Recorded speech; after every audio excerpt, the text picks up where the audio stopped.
students, today we will discuss the next topic in major and intracellular electrolytes. The next topic and next compound is potassium chloride. The chemical formula of potassium chloride is KCl and molecular weight is 74.55, and the synonym of potassium chloride is कालीक्लोरोडियम. जो synonym है वो है कालीक्लोरोडियम. Next, the preparation of potassium chloride.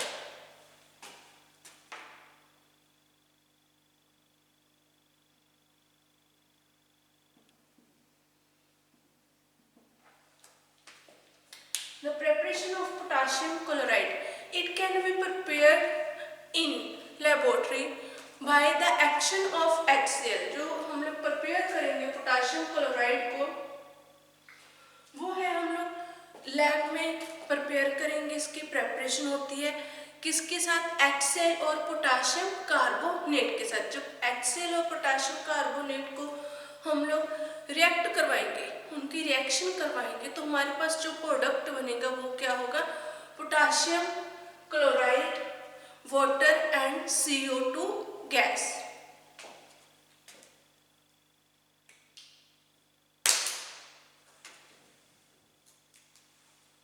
जो हमारे पास हम लोग पहले potassium जो कार्बोनेट है उसको रिएक्ट करवाएंगे K2CO3 प्लस किसके साथ? HCl के साथ.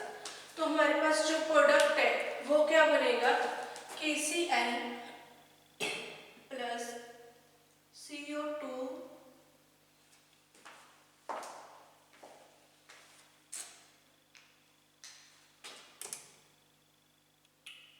Gas plus H2O. ये हमारे पास प्रोडक्ट बनेगा. जब हम लोग लेबोरेटरी में प्रिपेयर करेंगे, K2 पोटाशियम कार्बोनेट को HCl के साथ रिएक्ट करवाएंगे, देन रिएक्ट हमारे पास प्रोडक्ट क्या मिला? KCl plus CO2 in gas form and H2O. Next हमारे पास है इसकी फिजिकल प्रॉपर्टीज. जो हमारे पोटाशियम क्लोराइड है, इसकी फिजिकल प्रॉपर्टीज क्या क्या है वो हम लोग डिस्कस करेंगे. जैसे हम लोगों ने जो लास्ट लेक्चर था, लेक्चर नंबर 2, उसमें डिस्कस किए थे हमारे electrolytes, sodium carbonates, sodium chloride हमने डिस्कस किया था, जो हमारे इलेक्ट्रोलाइट की प्रिपरेशन में इंपॉर्टेंट है. ऐसे हमारा जो सेकंड कंपाउंड था, जो हम लोग इलेक्ट्रोलाइट रिप्लेशर की फॉर्म में या फिर हम लोग जो इलेक्ट्रोलाइट का मेन बेसिक जो कंपाउंड है जो यूज करते हैं वो है पोटाशियम क्लोराइड.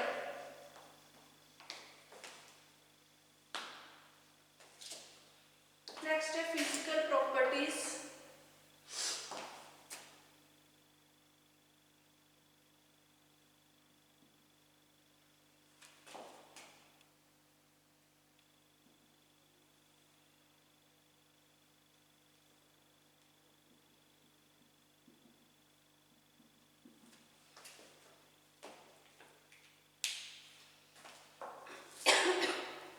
जो फिजिकल प्रॉपर्टीज क्या क्या?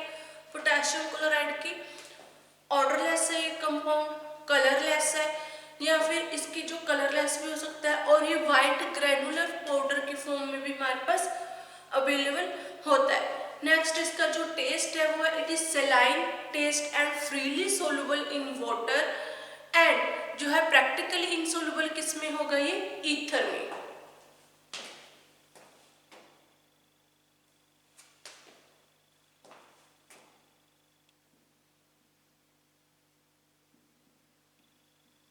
Odourless,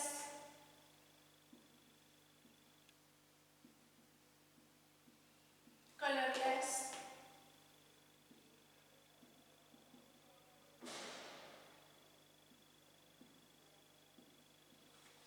white granular powder,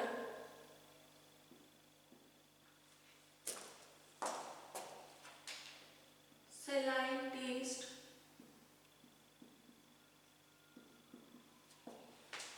soluble in water and insoluble in alcohol.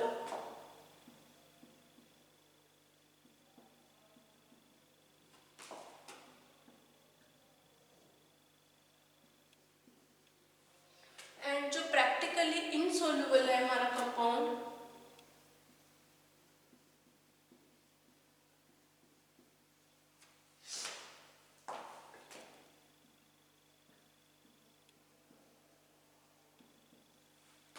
In ether and alcohol.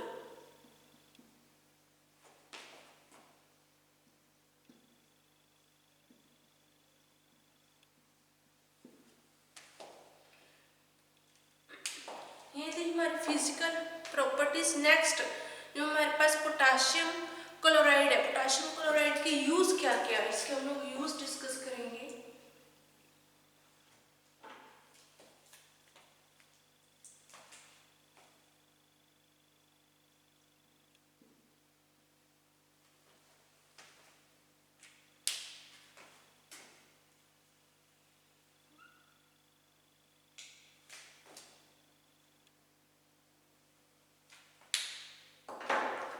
जो पोटाशियम क्लोराइड है, पोटाशियम क्लोराइड के यूज क्या है, जो हमारे पास पोटाशियम आयन है वो एक इम्पोर्टेंट रोल प्ले करता है हमारे जो सेलुलर मेटाबॉलिज्म है। जो हमारी बॉडी में सेलुलर मेटाबॉलिज्म होती है उसमें एक इम्पोर्टेंट पार्ट या इम्पोर्टेंट जो रोल है वो प्ले करता है। Its concentration is much higher in the intracellular cells. जो हमारे पोटाशियम की जो कंसंट्रेशन ज़्यादा किस में होती है, जो इंट्रासेलुलर सेल्स होते हैं हमारे, as comparison to extra cellular cells में। जो एक्स्ट्रा सेलुलर सेल्स है हमारे उसमें कम पोटाशियम होगा एज कंपैरिजन टू इंट्रासेलुलर जो है सेल्स है। अगर हम लोग एक्सेस में पोटाशियम है जो पोटाशियम आयंस दे देते हैं, जब एक्सेस में जो पोटाशियम आयंस है हम लोग देंगे वो किस रूट से देंगे, वो हम लोग जो पेशेंट्स हैं पेशेंट को आईवी रूट से एक्सेस जो आयंस है वो उसकी बॉडी में एडमिनिस्टर कराएंगे, उसकी बॉडी में हम लोग भेजेंगे आईवी फ्लूइड से। Result in cardiac arrest. अगर हम लोग जैसे पोटाशियम सोडियम था, सोडियम में भी अगर हम लोग ज़्यादा सोडियम के अमाउंट पेशेंट को देते थे तो उससे क्या एक रिस्क होता है कि सोडियम क्लोराइड ज़्यादा पेशेंट को देने से कार्डियक अरेस्ट होने का, हार्ट अटैक होने के ज़्यादा चांसेस रहते हैं। ऐसे ही अगर हम लोग पोटाशियम है जो ज़्यादा अमाउंट में पेशेंट को पोटाशियम दे देंगे तो उससे क्या होगा, जो हमारा पेशेंट है उसको कार्डियक अरेस्ट होने के चांसेस रहेंगे, क्योंकि हमारा जो पोटाशियम की अमाउंट ज़्यादा हो जाएगी उससे जो है हार्ट में जो है अबनॉर्मलिटीज क्रिएट हो जाती है, जिससे कार्डियक अरेस्ट या हार्ट अटैक होने का ज़्यादा चांसेस हो जाते हैं। अब हमारे इसमें यूजेस क्या क्या है, क्या क्या यूज करते हैं हम लोग पोटाशियम क्लोराइड का। फर्स्ट वन हम लोग यूज करेंगे पोटाशियम क्लोराइड का, it is fluid electrolyte replenishment. Fluid electrolyte रिप्लेनिशन।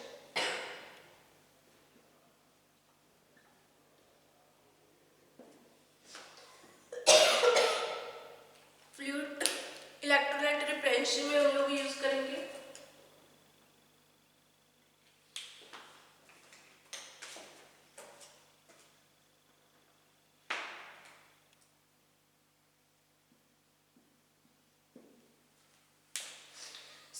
Second जो हमारा यूज है it use in muscle weakness. जिन पेशेंट्स को मसल वीकनेस की प्रॉब्लम रहती है उनको हम लोग पोटाशियम क्लोराइड जो है वो एडमिनिस्टर करने के लिए एडवाइस करते हैं डॉक्टर। इससे जो मसल वीकनेस है उसकी प्रॉब्लम जो है सॉल्व हो जाती है। नेक्स्ट है जो डिजिटैलिस है, जब कोई पेशेंट डिजिटैलिस ले लेते हैं तो उसकी जो है टॉक्सिसिटी, उसके जो पॉइजन को रिमूव करने के लिए हम लोग एज एन एंटीडोट हम लोग पोटाशियम क्लोराइड का यूज करते हैं। एंटीडोट फॉर डिजिटल इंटॉक्सिकेशन हम लोग यूज करेंगे। नेक्स्ट हमारे पास इसकी प्रेपरेशंस, कौन कौन सी प्रेपरेशंस आती हैं जो हम लोग यूज करते हैं पोटाशियम क्लोराइड की। पोटाशियम क्लोराइड के हमारे पास जो है मार्केट में टैबलेट्स आती हैं, पोटाशियम क्लोराइड के एलिक्सर्स आते हैं और पोटाशियम क्लोराइड के कैप्सूल्स हैं, इंट्रावीनस इंजेक्शंस हैं हमारे पास, या और हमारे पास जो है कॉम्बिनेशन में इस पोटाशियम एंड अदर जो सोडियम्स के हैं इनके जो हमारे पास कॉम्बिनेशन में प्रोडक्ट्स हैं जो हम लोग यूज करते हैं as a elixir, syrups, tablet, capsule, injections या फिर आईवी जो हमारे पास इन्फ्यूजन्स है, ये हमारी प्रेपरेशन है पोटाशियम क्लोराइड की। नेक्स्ट है हमारे पास ORS। ORS का मीनिंग पता होगा, जैसे आपने सुना भी होगा, ओरल रिहाइड्रेशन सॉल्ट।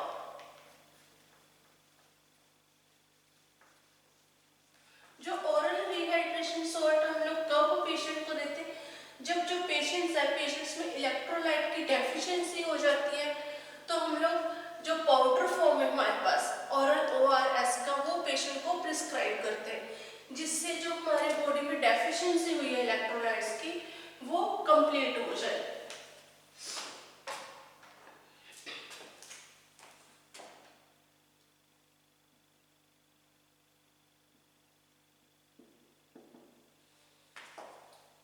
ORS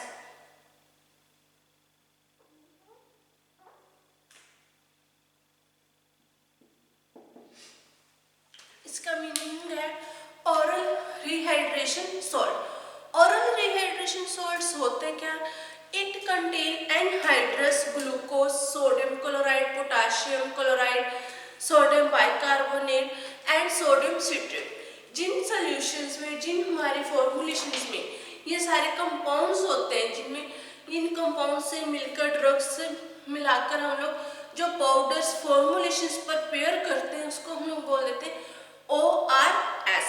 जो ORS है, और ORS में क्या है हमारा, ये इसका जो मैकेनिज्म क्या है, वर्क क्या करता है ORS हमारी बॉडी में, जो हमारी बॉडी में डेफिशिएंसी हो जाती है इलेक्ट्रोलाइट्स की, उस टाइम हम पेशेंट्स को देते हैं। जो ORS है वो हमारा एक ड्राई पाउडर फॉर्म में हमारे पास अवेलेबल होता है। इसको हम लोग जब देंगे तो जो वाटर है, बॉइलिंग वाटर है, उसमें हम लोग डिसॉल्व करके जो ORS है उसको यूज करेंगे।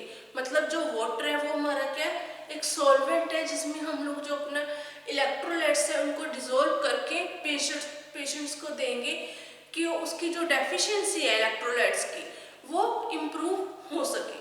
अगर ये मार्केट से जो अवेलेबल हमारे पास इलेक्ट्रोलाइट्स आते हैं, उनमें तो हमारे जो इंग्रेडिएंट्स होते हैं, जैसे ग्लूकोज होगा, सोडियम क्लोराइड, पोटाशियम क्लोराइड होगा, उसमें सोडियम बाइकार्बोनेट है एंड उसके बाद सोडियम सिट्रेट प्रेजेंट होते हैं।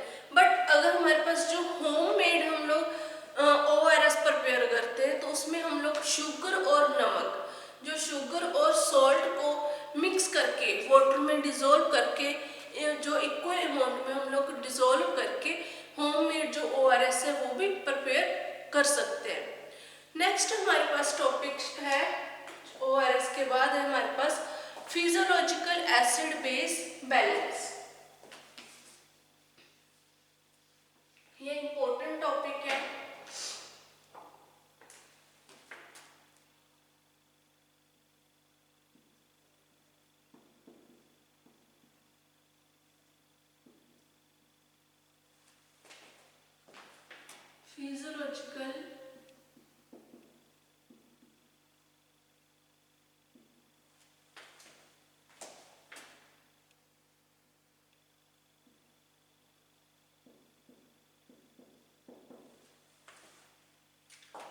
Physiological acid base balance. और फिजियोलॉजिकल जो एसिड बेस बैलेंस है, इससे हमें नाम से क्या इंडिकेट होता है कि हमारी जो बॉडी है, बॉडी में जो एसिड बेस है उसको हम लोग कैसे बैलेंस करके रखेंगे। उसका जो physiological acid base anion, cations है, अल्कलोसिस है, एसिडोसिस है, इनको हम लोग कैसे मेंटेन करेंगे। जो हमारे all body fluids have definite pH, जैसे हमने पहले भी डिस्कस किया था कि जो हमारे बॉडी फ्लूइड्स है, जो इंट्रासेलुलर एंड एक्स्ट्रा सेलुलर जो हमारे फ्लूइड्स होते हैं बॉडी में, इंट्रासेलुलर फ्लूइड, एक्स्ट्रा सेलुलर जो फ्लूइड्स है हमारी बॉडी में, उनका क्या है, हर एक का अपना अपना डेफिनेट क्या पीएच होती है। हर एक की डेफिनेट पीएच होती है, वो उस पीएच को मेंटेन करके रखते हैं। अगर जो हमारी पीएच है वो इम्बैलेंस हो जाएगी, उससे क्या होगा, हमारी जो बॉडी है उसमें अबनॉर्मलिटीज क्रिएट हो जाती हैं। कहीं एसिड, जो एसिडिटी है वो एसिड इंक्रीज हो जाते हैं, कहीं पर अल्कलोसिस डिक्रीज हो जाती है, ऐसे इम्बैलेंस हो जाती है। बट जो वैल्यूज है which must must be maintain. जो हमारी वैल्यूज हैं वो हम लोग उसको क्या है मेंटेन करके रखते हैं। जैसे the normal range of pH value, हमारे जो पीएच वैल्यू है नॉर्मल रेंज है वो कौन कौन सी है। एग्जाम्पल जैसे ब्लड है, यूरिन, सलाइवा,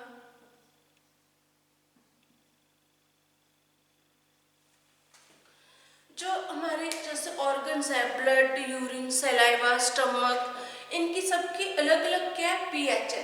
अगर ब्लड की जैसे पीएच है वो 7.4 से लेकर 7.5 तक है, 7.4 टू 7.5। ब्लड की पीएच कितने 7.4 से 7.5 एंड सलाइवा की जो पीएच है वो है 6.4 से लेकर 7.4।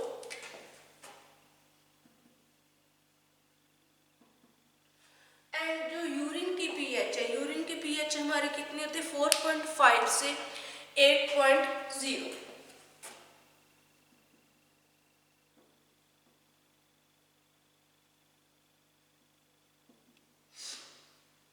ये हमारी पीएच है। जब हमारे जो अलग अलग ऑर्गन्स हैं इनकी जो पीएच है वो भी क्या अलग अलग होगी।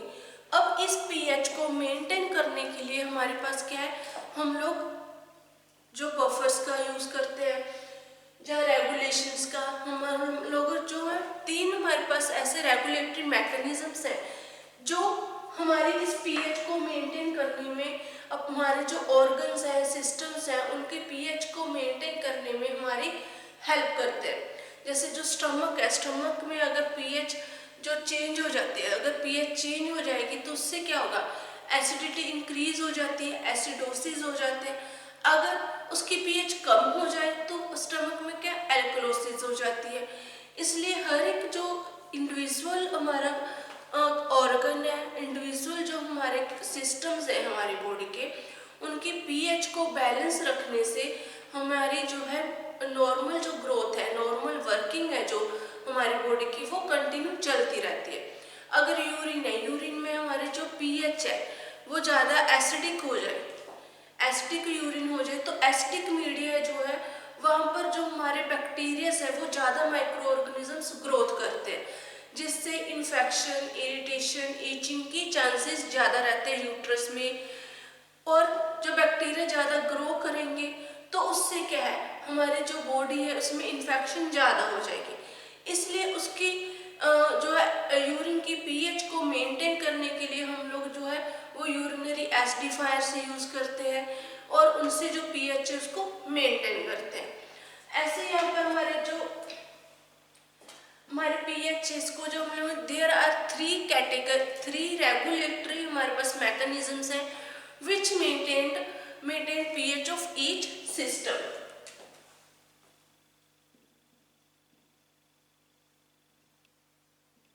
There are 3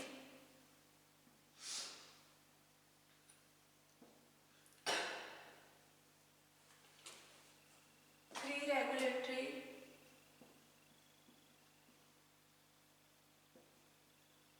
mechanisms which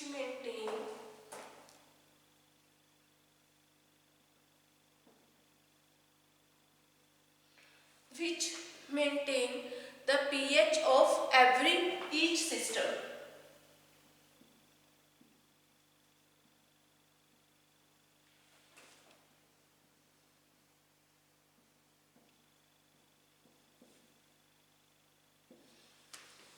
ऐसे 3 रेगुलेटरी मैकेनिज्म्स हैं जो हमारे पीएच को, हर एक ईच सिस्टम के पीएच को मेंटेन करने के लिए हम लोग यूज करेंगे।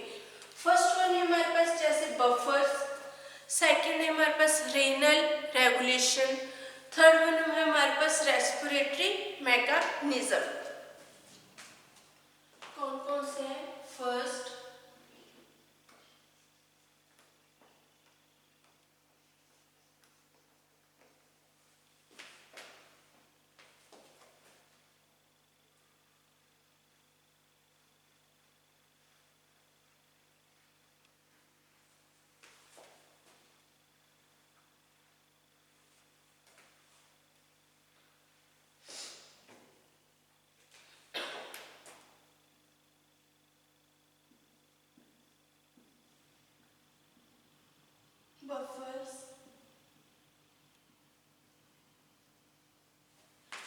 सेकंड है रेनल रेगुलेशन,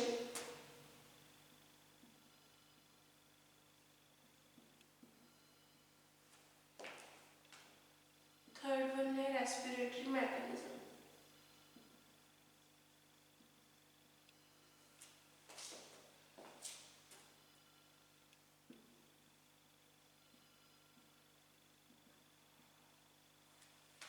ये हमारे पास तीन रेगुलेटरी मैकेनिज्म्स हैं जो हमारे पीएच को मेंटेन करने में हेल्प करते हैं। जैसे फर्स्ट वन है हमारे पास, हम लोग डिस्कस करेंगे फर्स्ट बफर्स। जो बफर है हमारे पास, जैसे हमने फर्स्ट चैप्टर जब डिस्कस किया था एसिड बेस एंड बफर्स, उसमें भी हमने डिस्कस किया था कि जो हमारे बफर्स हैं, बफर्स क्या करते हैं, हमारी बॉडी में जाकर पीएच को चेंज कर देते हैं। क्या करते हैं buffers? Which resist change in pH of the body. हमारे बफर्स जो हमारी बॉडी में हम लोग जब बफर्स यूज करते हैं वो हमारी बॉडी में जाकर क्या पीएच को चेंज कर देते हैं। उसकी जो नेचर है पीएच की वो चेंज हो जाती है। अगर 7 पॉइंट समथिंग हमारी नेचर, तो बफर्स के साथ मिलकर वो उस पीएच को चेंज कर देंगे, जिससे जो हमारी बॉडी में एसिडोसिस या हमारी बॉडी में जो एसिड बेस इम्बैलेंस हो रहा था वो प्रॉपरली बैलेंस हो जाएगा। जैसे हमारे पास जो बफर्स हैं वो 3 टाइप के बफर्स होते हैं, acidic buffers, basic and neutral buffers. जो एसिडिक होते हैं उसमें तो हम लोग यूज करते हैं वीक एसिड्स को एंड इट्स सॉल्ट्स जो है हमारे बफर्स की प्रेपरेशंस में। बेसिक वाले जो होते हैं उसमें हम लोग यूज करेंगे weak base and its their salts. अब जो न्यूट्रलाइज बफर्स होते हैं, न्यूट्रलाइज बफर्स में हम लोग यूज करते हैं वीक एसिड और वीक बेस से जो हमारे पास प्रिपेयर होंगे सॉल्यूशंस या बफर्स जो प्रिपेयर होते हैं वो हमारे पास आ जाते हैं न्यूट्रलाइज बफर्स।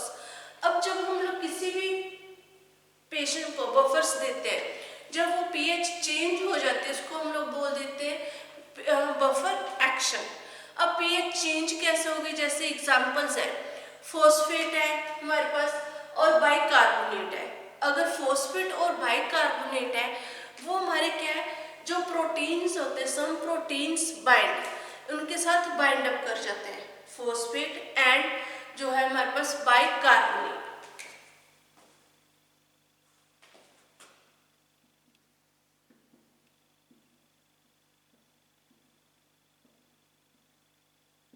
फॉस्फेट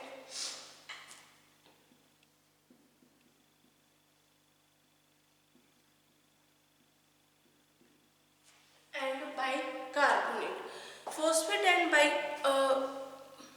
बाइकार्बोनेट क्या करते हैं, सम प्रोटीन्स बाइंड, जो प्रोटीन्स के साथ बाइंड अप कर जाते हैं एंड जो उसमें फ्री H पॉजिटिव आयंस होते हैं और OH आयंस होते हैं, उनमें को वो क्या उनके साथ फ्रीली जो आयंस है हमारे पास H पॉजिटिव हाइड्रोक्सी और हाइड्रोजन आयंस जो हमारे पास प्रेजेंट है उनके साथ बाइंड अप करेंगे, जिससे क्या है जो हमारी पीएच है वो ऑटोमेटिकली चेंज हो जाती है।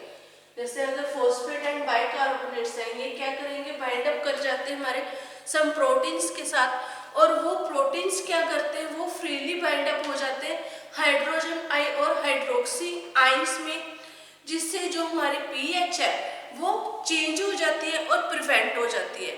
कि अगर जो हाइड्रोक्सी आयन है तो वो जैसे एसिड और बेस में हाइड्रोजन और हाइड्रोक्सी आयंस प्रोड्यूस होते हैं, वैसे उसी तरह वो उनके साथ बाइंड अप करके अपनी जो नेचर है उसको चेंज कर लेते हैं, जिससे जो हमारी बॉडी में इम्बैलेंस हो रहा था जो हमारा एसिड और बेस का सिस्टम, वो उसका मैकेनिज्म जो है वो मेंटेन हो जाएगा। और जैसे अगर हम लोग अल्किलोसिस के केस में देखें कि जो हमारे अल्किलोसिस के प्रोडक्ट्स हैं वो क्या करते हैं, अल्किलोसिस के जो प्रोटीन्स हैं उनके साथ जाकर बाइंड अप हो जाएंगे और उनके साथ जाकर अपने जो है बेसिक है अल्किलोसिस है उसको मेंटेन करेंगे, जिससे जो हमारी पीएच है वो प्रॉपरली मेंटेन हो जाएगी। ये था हमारा फिजियोलॉजिकल एसिड बेस बैलेंस का फर्स्ट पॉइंट जो हम लोग डिस्कस किया। इसी पॉइंट को हम लोग जो है वो नेक्स्ट लेक्चर में कंटिन्यू करेंगे, फिजियोलॉजिकल एसिड बेस बैलेंस को। जो इसके अदर मीनिंग पार्ट्स रहेंगे वो हम लोग नेक्स्ट लेक्चर में डिस्कस करेंगे। Thank you.